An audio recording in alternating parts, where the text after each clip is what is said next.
Five-time Wimbledon singles champ and six-time doubles winner Venus Williams has made her long-awaited return to the sport, and boy was it a good one. Williams teamed up with Brit Jamie Murray, the older brother of Andy, and the pair defeated Michael Venus and Alicja Rosolka 6-3, 6-7, 6-3. This was Williams' first time out on a match court since last August when she played the Chicago Tennis Classic.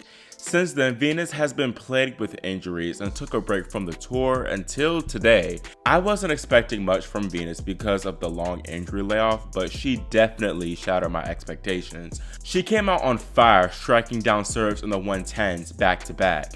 The ground strokes were very solid, even the forehand, which has been an Achilles heel for Venus for much of her career. The volleys, as always, were very solid, and many times she outplayed her partner Jamie, which I did not expect. V-Me, as I call them, were very solid on serve throughout, only dropping serve once. Venus's first serve did drop off a bit towards the end, but she held her own from the ground, and Jamie was solid enough at net to hold her down when need be. V-Me did have a chance to close it out in straights, being up a break in the second set, but they were still able to get it done in 3. Now, even though this was mixed doubles, Venus took this very seriously. She had on a stone cold killer face the entire time, even when a ball got caught in her racket. You could tell how much that win meant for her, as afterwards she was smiling from ear to ear and looked so happy to be out there winning. She even said afterwards that she was in mere shock that she was not only playing, but playing well and winning. It was great to see Venus back out there healthy and playing well because she struggled a lot physically last season. It was a surprise to even see her back out playing so soon because she said that she was just going to support Serena from the sidelines at Wimbledon, but on Sunday we saw her out there practicing, and now here we are. She's in the mixed doubles and winning. Venus actually told the press that she didn't have plans of playing Wimbledon, but she got inspired by Serena's Eastbourne doubles comeback and asked Jamie if he wanted to play last minute. Murray, by the way, is an accomplished doubles player himself, winning 7 slams overall between men's and mixed. Up next for V-Me are Brit's Alicia Barnett and Johnny O'Mara, and I think this is a great chance for them to match younger siblings Serena and Andy's quarterfinal finish from 2019. Back to Venus, as I said before, I was very impressed with her level of play, and I can see her doing a little something on the singles tour too. She told fans on her YouTube channel that she's been training hard and hopes to be back on tour full-time soon. In her latest video, she had her father Richard Williams in there offering his expertise, which was very nice to see. Now, looking at the men's singles action, top seed Novak Djokovic has been working himself into form nicely after dominating compatriot Miomir Kecmanovic, love 3 and 4. Novak has been playing much better round by round since his first round struggle against Sun Woo Kwon. Another Djokovic who looks to be playing some good tennis is his son Stefan, who has a very solid game for just 7 years old. I wouldn't be surprised if in 15 years we see him and Serena's daughter Olympia at the Wimbledon Champions Dinner as title winners. Now, Novak is likely to have a much tougher matchup on his hands as he next plays Dutchman Tim van Rijthoven. Van Rijthoven came out of nowhere last month when he won the Hertogenbosch title, ranked 205th, beating Fritz, Auger-Aliassime, and Medvedev in the process. The 25-year-old received a wild card into this year's championships and has kept up that great form, reaching his first slam second week, beating Opelka and Basilashvili en route. Tim has talked about how his stronger serving and powerful forehand have made a big difference in the past few months, and we've definitely seen those improvements here at Wimbledon. Van Rijthoven has averaged 90% of first serve points won, but I'd be very surprised to see if he maintains that against Novak, who's one of the best returners in the history of the sport. I do think Van Rijthoven has much better shot tolerance and effective firepower than a Kecmanovic, for example, so I do see him challenging the Serbian and potentially taking a set. However, with him playing the world number 1 on the biggest stage in tennis for a spot in the quarterfinals nonetheless, we could very well see a drop in level. Meanwhile, like Djokovic, Carlos Alcaraz has been getting better match by match, most recently dismantling 32nd seed Oscar Otte 3-1 and 2. Alcaraz played some amazing tennis that match, and I think he's definitely settled in on the grass and is looking like a pretty serious title contender now. Alcaraz next plays Jannik Sinner, which should be an interesting affair. Sinner got by big man John Isner in straights, by the way. Though he lost, Isner made history by breaking the all-time aces record when he banged down his 13,729th ace to overtake Ivo Karlovic's record. Now, while Isner is out, the other American men are doing great at the moment.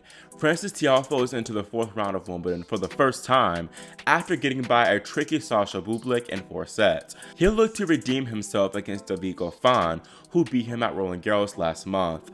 Joining Francis is Tommy Paul, who took out Yuri Vesely with ease.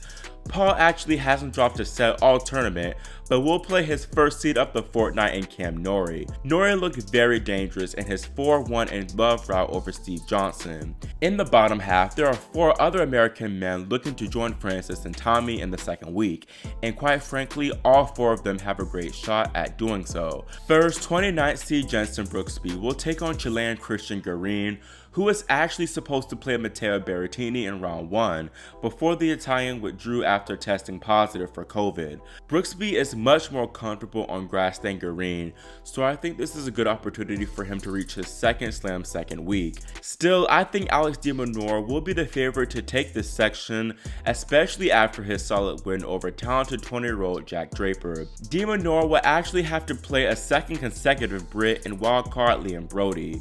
And then another 20-year-old Brendan Nakashima has a great shot at making his first slam second week, playing Daniel Galland, who received a walkover after Spain's Roberto Bautista Agut contracted COVID. Brandon, by the way, upset Denis Shapovalov, who's now lost his last 7 of 8 matches. Conversely, Nick Kyrgios is on a bit of a hot streak at the moment, dominating Eastbourne finalist Filip Krajinovic 2-3-1. Against Filip, Nick had an incredible ratio of 50 winners to just 10 unforced errors.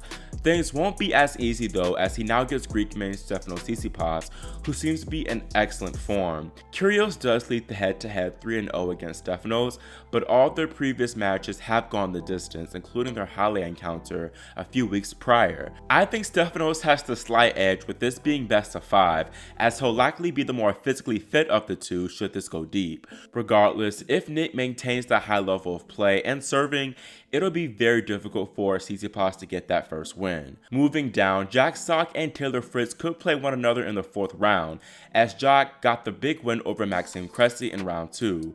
Cressy, by the way, upset Felix Auger-Aliassime in the opening round. Sock now faces qualifier Jason Kubler, which on paper looks easy, but the Aussie has been looking pretty tough this tournament, routing 28 seed Dan Evans en route to the 3rd round. Meanwhile, Taylor Fritz has been looking pretty solid thus far, but Alex Molcan can be difficult as the Slovakian's been making steady improvements week by week. Then lastly, the only American-less section in the bottom half is led by Rafael Nadal, who hasn't played his best tennis thus far, but I'm sure that he'll save his higher level tennis for when he really needs it in the later rounds. I don't expect Lorenzo Sonego to cause him too much trouble, but Rafa should maybe watch out for the potential 4th rounder in Botic van de Zandschulp. Transitioning to the women's side, the bottom half is extremely wide open.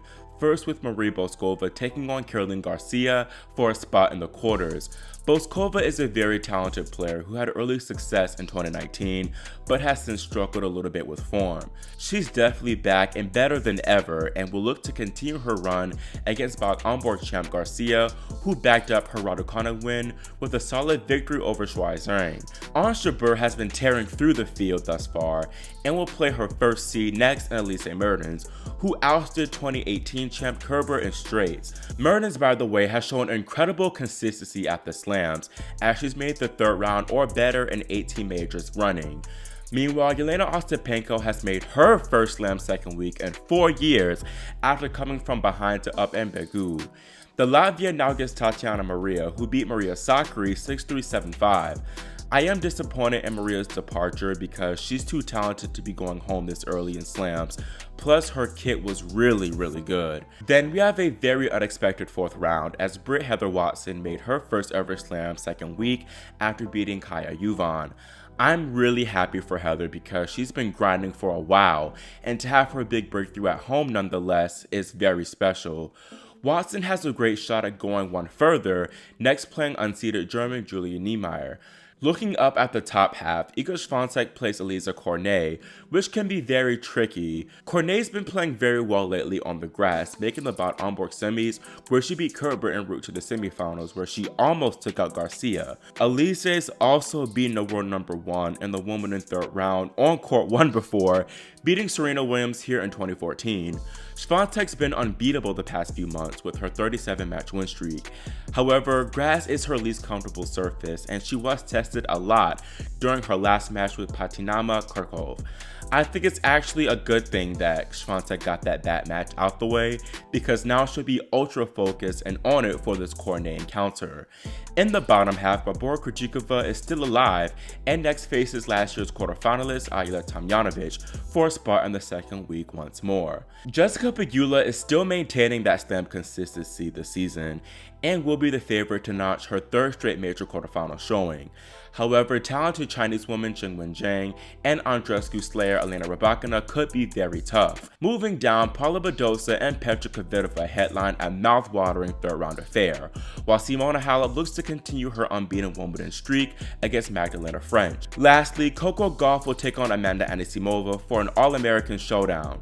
Gauff is the oddmaker's favorite there because of her greater grass success, plus she looked very solid in her last match against Buzarnescu. However, Anisimova has been finding her footing on the surface and does have the edge mentally, beating Coco Love in 2 in the US Open Juniors final back in 2017. And then Harmony Tan, the woman who beat Serena Williams in round 1, has backed up that big win after beating Sorribes Tormo in straights. She has a decent shot at making the second week, next playing Brit Katie Boulter, who took out last year's finalist Karolina Pliskova. Tan, by the way, was involved in a bit of drama after Tamara Korpach called her out for bailing on doubles after beating Serena. Tan said that she had a hamstring injury, which I think was BS, but the withdrawal actually seems to have paid off. Korpach and Tan have since made up, by the way. I am a bit upset because this could have been a great opportunity for Serena to make the 4th round, but alas, we move. Looking ahead to day 6's order of play, Gauff, Anisimova, Kvitova, Badosa, and Rafa are on center court. Meanwhile, Swiatek and Kyrgios Tsitsipas take court 1, while Halep headlines courts 2 action. That's all for this video, and let me know in the comments your thoughts of Venus's comeback and the other Wimbledon results and upcoming matches. Also, make sure you subscribe and click the notification bell so you're notified whenever I post new content. Thanks for watching, and I'll see you next time here on Grand Slam Tennis News Today.